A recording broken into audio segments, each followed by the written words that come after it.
নমস্কার কৃষ্ণপ্রেমী গুণী শ্রোতাজনেরা, বাস্তবে ভগবানের সাথে আমাদের কোনো দূরত্বই নেই। আমরাই সাংসারিক মোহের প্রলোভনে আকৃষ্ট হয়ে এবং সুখ ভোগের লালসায় ভগবান থেকে নিজেদেরকে দূরে সরিয়ে রেখেছি।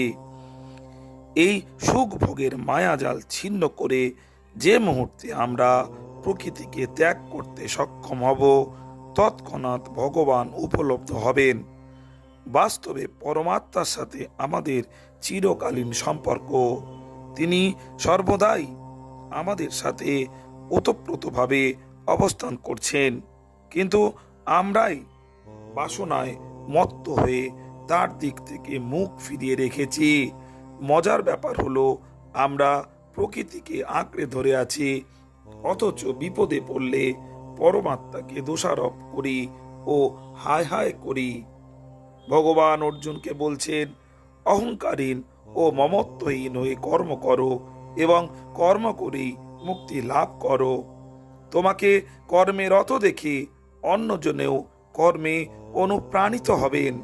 তাতে লোকমর্যাদা রক্ষা হবে, লোকশিক্ষা হবে এবং লোকসংগ্রহ হবে। সাধারণ মানুষকে বিপদ থেকে ফিরিয়ে এনে সৎ পথে চালিত করার জন্য তোমাকে কর্ম করতে হবে। রাজা জনক প্রভৃতি মহামানবেরাও অত্যন্ত জ্ঞানী ছিলেন। তারাও এই কর্মযোগ অবলম্বন করে মোক্ষপ্রাপ্ত হয়েছিলেন।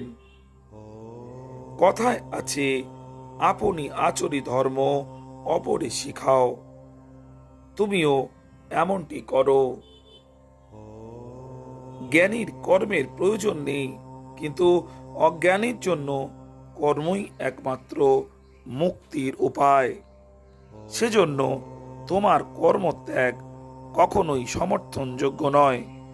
জ্ঞানীও লোক সংগ্রহের নিমিত্ত অনাসক্ত হয়ে প্রয়োজনে এবং অপ্রয়োজনেও কর্ম করে থাকেন।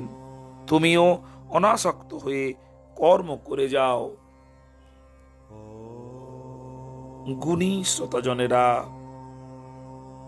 ভগবান বলেছেন, যদা যদা হি ধর্মস্য গ্লানির্ভবতি ভারত, অভ্যুত্থানম ধর্মস্য তদাত্মানং সৃজাম্যহম, পরিত্রাণায় সাধুনাং বিনাশায় চ দুষ্কৃতাম, ধর্ম সংস্থাপনার্থায় সম্ভবামি যুগে যুগে।